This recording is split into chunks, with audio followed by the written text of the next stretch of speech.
obviously went to cinema on Friday, which was nice, and a very small screen actually, because I forgot that this was opening weekend for Gladiator and Wicked. I think because you'd seen Gladiator, I thought it was the week before, and Cineworld at Silverburn was heaving, and I mean like queues all the way back. Like it's as busy as it was when we went to see, was it Mission Impossible? So absolutely heaving. And then you had some people who were in pink and green, and then like blokes who were going to see Gladiator together. So there was a very obvious divide in the camp as to who was going into what screen. But I really felt for the staff, because I genuinely think there was about 3 people working, and the screen that we were in for Heretic, it looked like a popcorn bomb had gone off when we went in, and they came in and they were like, oh, we're so sorry, we're just, it's busy weekend, blah, blah, and they were trying to clean up basically as people were coming in. So I really felt for them. But yeah, it was nice to see cinema so lively, lots of big queues and that sort of thing, as opposed to when you go and you feel like you might be the only person in the screen. So it was really nice. And actually the screen for Heretic was still really busy, which is good to see as well, given it's a smaller film. So yeah. Yeah, it's not been out for very long, I suppose. So there's still the draw, and it's alternative programming, isn't it? For well, maybe if you've gone to see Gladiator, I think in particular, you'd maybe tag that on as a wee extra or something. Yeah, I think so.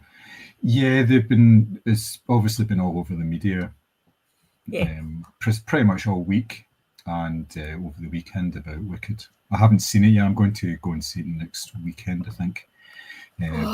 Going Sunday next weekend. There was a press screening of it, but it was on Tuesday, and I couldn't get out of work on the Tuesday morning. Plus, it's about 3 hours long, so it would have been about half my day, to go to that, and I couldn't really do that, which was a bit unfortunate. But I'll just go next week. But it is meant to be very, very good. Although. I don't know. I feel like the more I see those two on the press tour, the more they seem really annoying. So I'm like, I don't know. And obviously this is just sort of a part one, as it were. I'll never get Chris to come along and see that. So if I went to see that, I'd be by myself. But yeah, I don't know. I'm in two minds. I'm more inclined to go and see Gladiator, I have to say. Gladiator 2, sorry.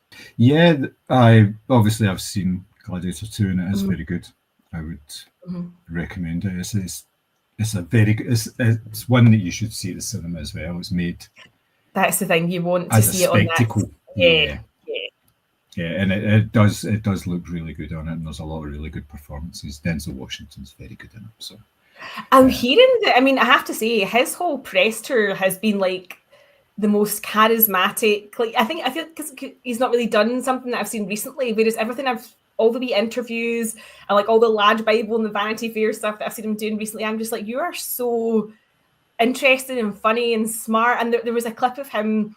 He sat down with an interviewer and he asked her what shade her jumper was, and she said, "Oh, I think it's maybe like a clementine." And he was like, "A clementine?" Like he'd never heard somebody describe that shade of orange. And he just kept talking about. He was like being so complimentary about like the way she dressed and her jewelry, and I just thought, you are a flirt. But I love it. Like he just seems so nice.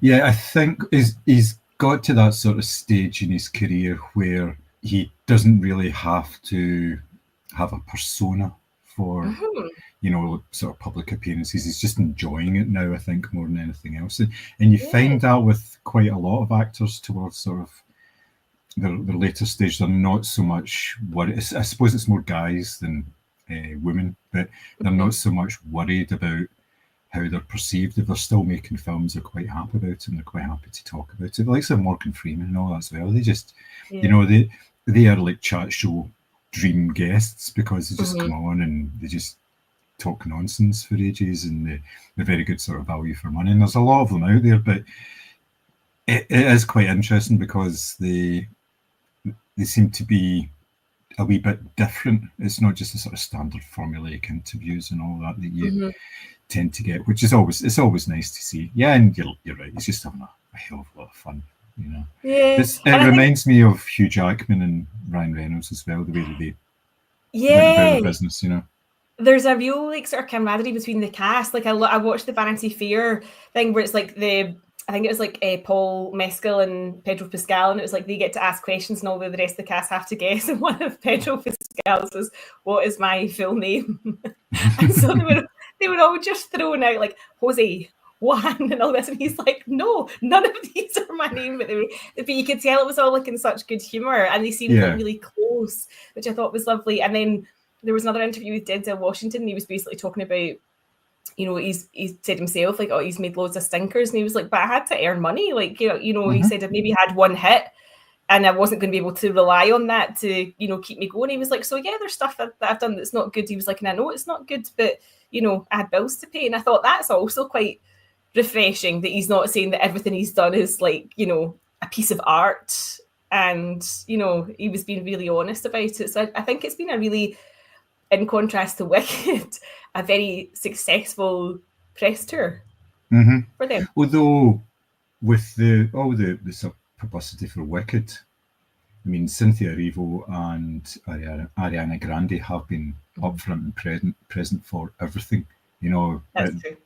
All sorts of things, and they're always there together, and they seem to have a very good sort of rapport as well. They're always complimenting each other, and there doesn't seem to be any sort of underlying tension there. They seem very at ease with each other, and they look as if they've actually had a really good time together. And that's something that you can fake to a certain extent, but there's usually cracks, and you get that with, you know, all sorts of sort of actors, male and female. I'm not just pointing out because it's two female leads here, and you expect them to be bitchy towards each other. Men are equally as bitchy as women in this sort of respect. But yeah, look at your Fast and Furious. That's like the biggest cat fight of all time, isn't it? With gosh, you can't have more punches than me and all this sort of thing. So that's just ridiculous. It's funny because it makes like good talking points and everything. But if it's any way true about that, then you're kind of going, really, you know. It's so pathetic, isn't it? It's I can't imagine having so fragile an ego, but my contract had to stipulate, you know, such a thing. But then again, I'm not an actor, so yeah, I think they have all sorts of riders into their contract. You know, well, Joan Crawford, for instance, she always had to have like Pepsi sort of shoehorned in. At any time, because she was married to the head of Pepsi, and she wanted, obviously in that Feud TV show that showed that on first day on set she had like a Pepsi machine wheeled in. That was that. Oh, what was that called? Was it Feud? Feud. Yeah, it was the first season of that. Yeah, so yes, I don't think it's as excessive as it used to be, but you still have big stars that make demands. Obviously, there's been an awful lot about Dwayne Johnson, you know, peeing into bottles and turning up late and all this sort of stuff. Which part he says that's partly true, but when he was turning up late and set, he wasn't expected to turn up on time, and everything that he does, or what he said was, and what the director said was that he has this obviously exercise regime that he has to maintain because he's jumping from one role to another, so he doesn't have time, like maybe 2 months in between film roles sometimes, that he can just use that time in order to, you know, work on his physique or whatever he needs for the role. So he just constantly does it. So that's part of his day, and they arrange his shoot times so that he doesn't have to come in at 6 o'clock in the morning because he's doing his exercise routines. You know, but one of his riders is like if he's on location, he has to have a gym available to him all the time. And sometimes they bring a gym in for him. He's got this sort of portable gym set up that goes about with him. Do you know what? Which is kind of weird. I'm just happy being not, I was going to say, not a gym bod. Yeah, because that just sounds like an awful lot of work. And I don't get the pissing in bottles thing either, because I think he tried to make it sound like, oh, it's because I'm so hardworking that I have to piss in a bottle, but I'm not joining those dots the way that he is. Like, just go to a toilet. Yes, because you would think there would be facilities. Yeah, exactly. Yeah. I don't know. I mean, you kind of take these stories with a wee bit of pinch of salt, don't you? You don't know what's true and what's just somebody actually trying to generate publicity for a film by generating a wee bit of controversy or something. I don't know. I know, because it does make me wonder how much is planted, because I don't know if you remember when before Mission Impossible Dead Reckoning came out, there was loads and loads of stories in the press about Tom Cruise and Hayley Atwell, because I think they'd gone to a couple of, it was like Wimbledon they'd gone to together, and maybe Goodwood, Festival of Speed, I think. And they were like, oh, they're dating and they're doing this and they're doing that. And then about 2 months later, she comes out, you know, with a ring on her finger and she's engaged to somebody else. So it does just make you think that is such clear nonsense, and obviously like PR planted, that how much of these, you know, is that paid for by one of the actors or the production company behind the film, or is it just journalists writing absolute crap because two people happen to have turned up in the same place at the same time? But it does make you wonder how much of this is generated by those with interest in the film or the star, and how much of it is just, as I say, bad journalism. Yeah, there's so many holes that need to be filled by very bland pieces of journalistic work. So yes, it's no surprise. On my work PC, it's a Windows laptop, and one of the features on the Edge browser is it gives you the wee thing at the bottom, and it's like when you click on it, it opens up like it's almost like, I think it's MSN News, and it just gathers sort of news items, and every single piece of news in there is clickbait, because everything has a headline that makes you want to actually click on it rather than telling you what it's about. So it says things like, this Netflix film has been screened 32 million times in the past 7 days, and when you click on it, it gives you the top 10 over 10 pages, and the number one film that has screened 32 million times is obviously the number one, but that's on the last page after you've scrolled through all these adverts. And you get it with all sorts of things, and it's a waste of time, because you're just plowing through adverts to actually find out what the real story is, and it just puts people off. That's why they don't bother with these sort of news sites anymore, because they don't get the information they're looking for. And then you go, then it's just that you end up in the echo chamber of things like Twitter or X, or whatever you want to call it.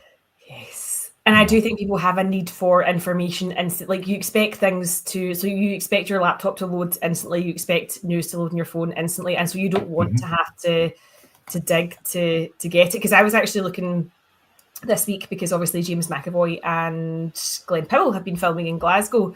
So I was like, oh, I wonder where they are. And I knew that James McAvoy had like staged a fake gig in the Barrowlands and stuff like that. So I was like looking to see pictures, but I can't remember what it was. Was it maybe Glasgow Live or something I'd ended up on? But there were so many, and because I was on my phone, there were so many pop-ups and adverts and videos. I was like, nope, do you know what? I'll just, I'll go and find this elsewhere. I can't be bothered scrolling through to find it. Yeah, because it's just all nonsense. And it's just, well, you know yourself, having worked for a media company, that it's all about advertising. Unfortunately, yes. I mean, it used to be that, and the thing is, it's not even about so much your actual physical newspaper. Obviously, they're becoming increasingly full of print adverts as well, and everything online is, banners across the top, reskins, pop-ups, all that sort of thing, because that's what will generate the money. I know it's really sad, but actual physical newspaper sales don't generate what they used to. And then what you'll find is that most newspapers have events divisions as well. So, for example, the Herald have Scottish Politics Year Awards and stuff like that. So they'll have lots of events that they have on, and they'll try and generate income from those. They'll obviously do sponsorships, ticket sales, all that sort of thing. But I obviously don't know, because I'm not as close to it anymore, but I would imagine that actual physical newspaper sales make up such a small percentage of income now. It's all from ads.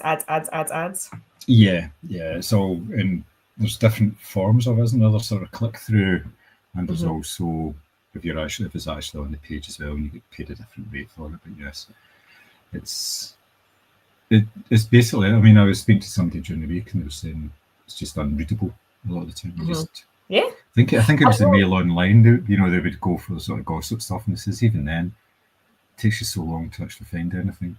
Yeah. Do you listen to the Rest is Entertainment podcast with Richard Osman and Marina Hind? I've listened to wee bits of it. I've not listened to much of it, but anything that I have listened to has always been really informative. Actually, it's pretty good. Yeah, they've done a great episode recently where they used, for Reach, obviously, which owns the Daily Record and the Mirror and Glasgow Live and all that. They used that as a sort of case study for like ads and stuff like that, and how their websites have essentially become unreadable. But it's a great episode to listen to, because obviously they're obviously Marina's still involved in journalism, so they've done a great episode on that and why newspapers have sort of obviously ended up the way that they have. So it's a really good listen. Nice. I'll give that a listen. That sounds really good. Yeah, because I like Richard Osman because he comes across as being very, very sound and very sort of clever in the same sort of way as Stephen Fry in a way. He has knowledge and he's able to back it up because he's got the background, because he's obviously worked in media both in front of and behind the camera for so many years now. So he has a good understanding of how it all kind of works, and he's got some very good stories in that. Marina Hyde, I've read a wee bit of her stuff. Yeah. I always thought she came across as being a little bit opinionated, but when I've listened to her on that podcast, I thought she was excellent as well, because again, she's been about for quite a while and she knows what she's talking about. So yeah, she's got a thing for Glenn Powell, because they did like was it Shoot, Marry, Snog or something like that, and it was like Stephen Seagal, Sydney Sweeney and Glenn Powell, and she actually used that to segue into a thing about how Glenn Powell obviously is essentially trying to establish himself as a movie star in the old-fashioned sense of the word.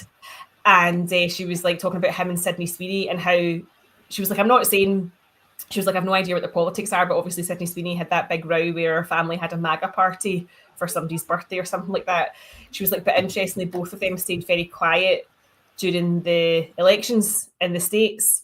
And she was talking about how that's essentially, in the old-fashioned sense of what a movie star is, that's what movie stars were expected to be. You know, they wouldn't comment on politics. They were just there to sort of sell big movies, do the red carpet schmoozing, and maybe appear in a magazine every so often. So I thought that was a really interesting perspective as well, because obviously now we actually do expect our celebrities to use their platforms to speak up for injustices or, you know, certain political issues. But she was actually saying that they're maybe taking a leaf out of the more sort of old-fashioned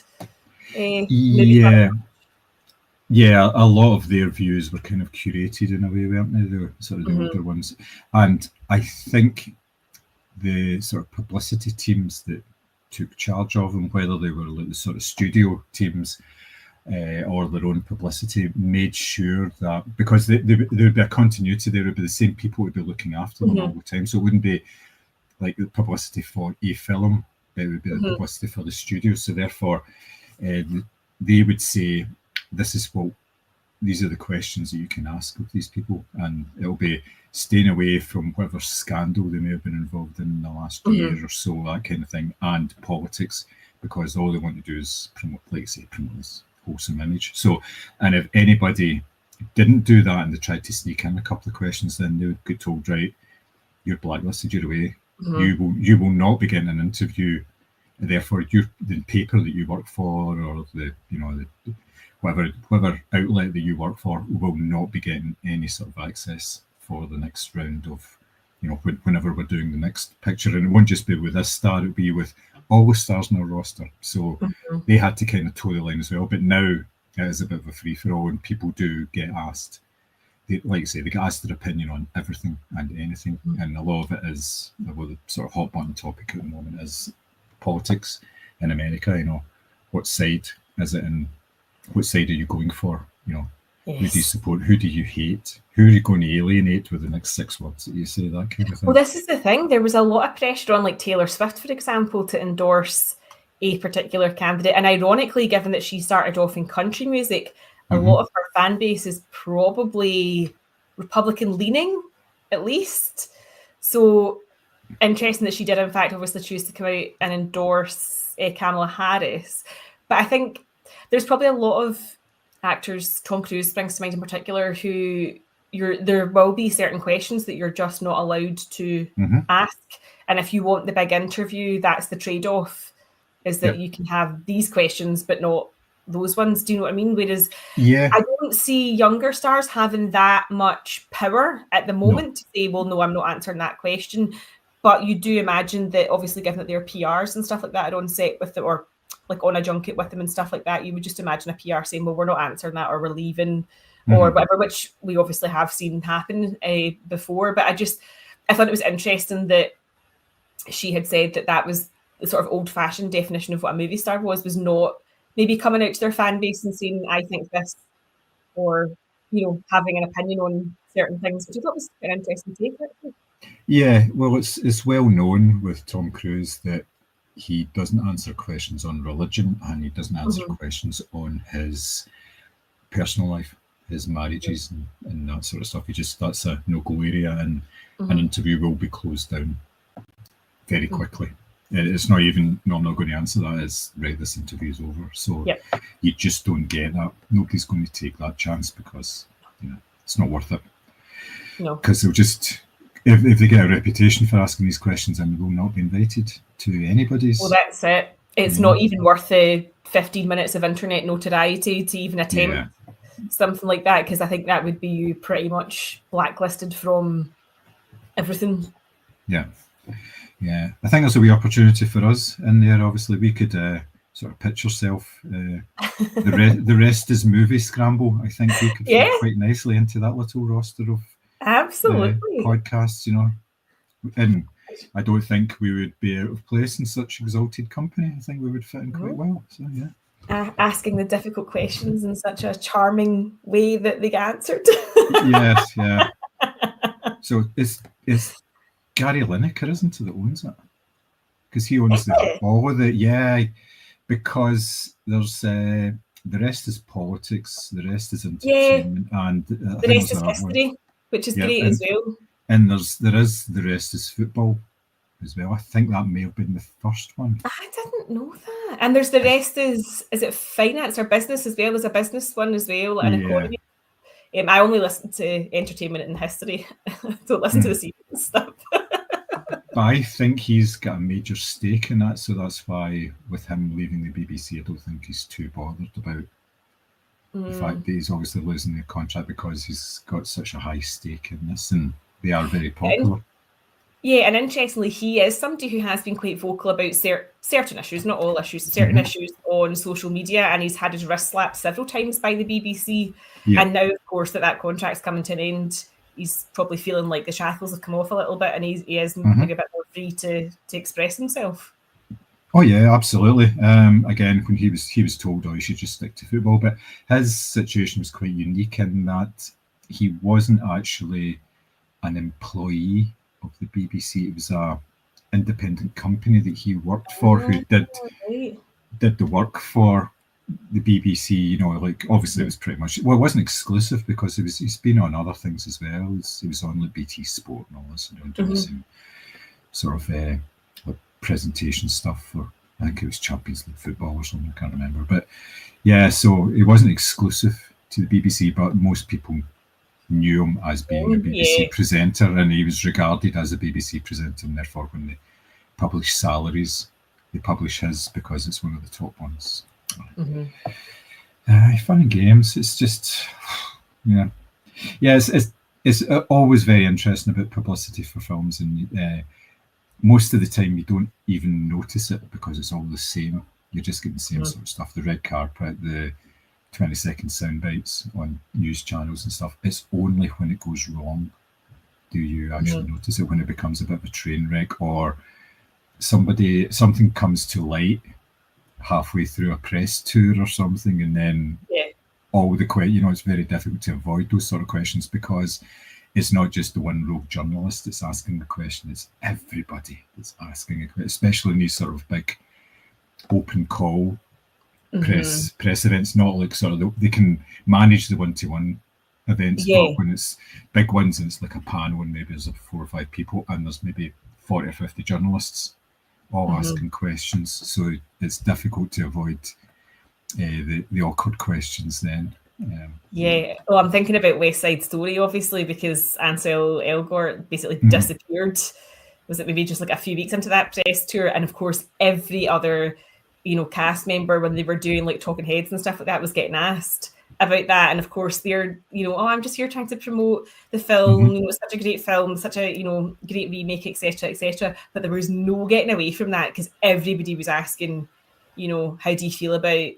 Because it was one of those films where they basically like recut the trailer so that he was hardly in it, despite the fact that he was Tony. It was insane. And then, of course, as I say, you've got all the journalists asking the questions. I mean, they're paid to do a job like everybody else, and they would be remiss if they weren't asking about it. But it does obviously put the person answering the questions in a difficult position because they will have been primed and prepped to say, and if they ask about X, your answer is Y. Yeah, I know it's always tricky, but it sometimes makes for good television or a good wee soundbite on one of the social media channels, a wee Facebook reel with somebody awkwardly squirming in their seat, which a lot of people like that because it brings them down to earth. It makes them look a wee bit more normal and human, and it's almost like a comeuppance thing with some people as well. So. Well, honestly, the trailers before Heretic were Craven the Hunter, which holy fuck, that was bad. Like the rhino looks really bad. And then I don't know who it is doing the Russian accent, but I don't know if I can do Russell Crowe with a Russian accent for 2 hours. That doesn't seem like my bag. But the trailers were for that. And Conclave, bizarrely enough, I don't know if they were just tying the two films together because they were religious, but the trailer for that, I feel, gives away too much. But I just, honestly, what a film. Like, I'm so up for talking about that.